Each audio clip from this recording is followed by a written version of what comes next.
Assalamualaikum warahmatullahi wabarakatuh. Perkenalkan, nama saya Muhammad Yahya.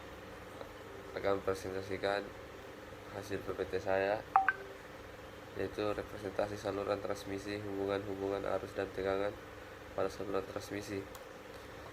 Representasi saluran transmisi.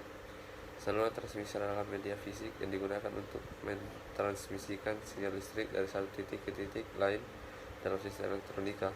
Saluran transmisi dapat berupa kabel tembaga, serat optik, saluran nirkabel, atau bahkan saluran vakum dalam tabung hampa udara. Resistansi adalah sifat fisik suatu materi atau komponen dalam sirkuit listrik yang menghambat aliran arus listrik. Resistansi adalah penghalang terhadap aliran elektron dan mengubah energi listrik menjadi energi termal atau panas dalam prosesnya. Ini berarti bahwa ketika arus listrik mengalir melalui suatu resistor atau kabel dengan resistansi, sebagian energi arus listrik tersebut akan hilang dalam bentuk panas. Kedua, induktansi adalah sifat fisik suatu komponen atau perangkat dalam sirkuit listrik yang berkaitan dengan pompanya untuk menghasilkan medan magnet saat arus listrik mengalir melaluinya. Medan magnet ini pada gilirannya berinteraksi dengan arus listrik yang mengalir melalui komponen atau sirkuit lain. Induktansi menghasilkan efek berlawanan terhadap perubahan arus dalam sirkuit. Kapasitansi adalah sifat fisik suatu komponen atau perangkat dalam sirkuit listrik yang berkaitan dengan kemampuannya untuk menampung dan menyimpan muatan listrik dalam bentuk medan elektrostatik. Dalam kapasitor, komponen khusus yang dirancang untuk memanfaatkan sifat kapasitasi, muatan listrik dapat disimpan pada permukaan konduktor atau antar lapisan di elektrik. Konduktansi adalah kebalikan dari resistansi dalam konteks sirkuit listrik. Ini adalah ukuran seberapa baik suatu materi atau komponen dalam sirkuit mengantarkan arus listrik. Semakin tinggi konduktansi, semakin baik bahan tersebut dalam menghantarkan arus listrik. Konduktansi umumnya diukur dalam Siemens. Representasi saluran. Untuk mempresentasikan suatu saluran transmisi ke dalam bentuk rangkaian simulasinya tergantung pada panjang dari saluran transmisi tersebut. Menurut panjang saluran transmisi dapat digolongkan menjadi sebagai berikut. Saluran transmisi pendek adalah saluran transmisi yang panjangnya kurang dari 80 km. Kedua, saluran transmisi menengah adalah saluran transmisi yang panjangnya antara 80 km sampai 240 km. Yang ketiga, saluran transmisi panjang adalah saluran transmisi yang panjangnya lebih dari 240 km. Dalam analisis saluran transmisi, ada beberapa cara untuk mempresentasikan saluran tersebut, yaitu model Thevenin, model P, dan model T. Model Thevenin. Saluran transmisi dianggap sebagai sumber tegangan Thevenin memiliki resistansi internal dan voltage open circuit. Model ini berguna untuk menganalisis bagaimana saluran transmisi memengaruhi sinyal listrik yang melewatinya. Model P sering digunakan untuk menggambarkan saluran transmisi dalam analisis jaringan transmisi daya. Dalam model ini, saluran transmisi diawali oleh elemen-elemen P, yaitu resistor, induktor, dan kapasitor, yang menggantikan karakteristik fisik saluran. Model T adalah representasi alternatif untuk saluran transmisi yang digunakan dalam analisis jaringan transmisi. Dalam model ini, saluran diwakili oleh elemen-elemen T yang mencakup komponen resistif dan reaktif. Berikut gambar saluran 3 fase dengan kawat netral dalam keadaan tegangan dan arus yang simetris. Pada saluran transmisi, persoalan tegangan sangat penting. Besar perubahan tegangan yang diperbolehkan berkisar 10% sampai min 10% sampai plus 5%. Klasifikasi saluran transmisi, yaitu kawat pendek, kawat menengah, dan kawat panjang. Klasifikasi berdasarkan tegangan di Indonesia 66, 150, 350, dan 500 kV. Klasifikasi berdasarkan fungsi dan operasi. Transmisi menyalurkan daya besar dari pusat-pusat pembangkit ke daerah beban atau antara dua atau lebih sistem. Subtransmisi adalah transmisi pencabangan dari saluran yang tinggi ke saluran yang lebih rendah. Distribusi di Indonesia telah ditetapkan bahwa tegangan distribusi adalah 20 kV. Saluran transmisi jarak pendek adalah saluran yang digunakan untuk mengirimkan sinyal listrik atau data hanya dalam jarak yang relatif pendek.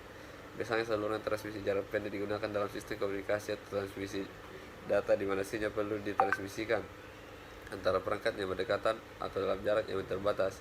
Berikut beberapa contoh saluran transmisi jarak pendek. Kabel tembaga.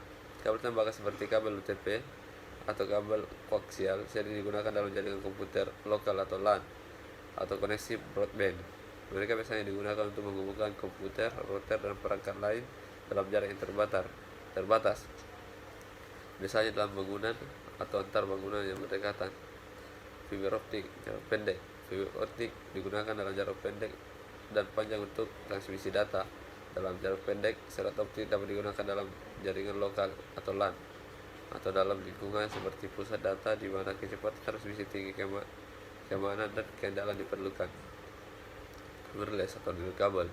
Teknologi nirkabel digunakan dalam jarak pendek untuk komunikasi antar perangkat seperti Wi-Fi dalam jaringan lokal, Bluetooth untuk menghubungkan perangkat seperti headset atau keyboard ke komputer, atau RFID untuk melacak objek dalam jarak yang sangat dekat.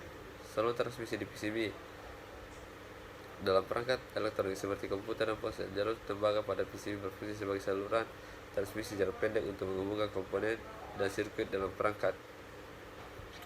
Saluran transmisi pada perangkat sensor dan mikrokontroler dalam berbagai perangkat sensor, mikrokontroler, dan mikrokomputer seperti Arduino dan atau Raspberry.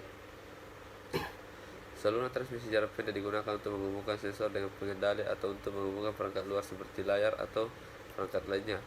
Saluran transmisi jarak pendek biasanya memiliki tantangan yang berbeda dalam hal kecepatan transmisi, interferensi, dan karakteristik sinyal dibandingkan dengan saluran transmisi jarak jauh.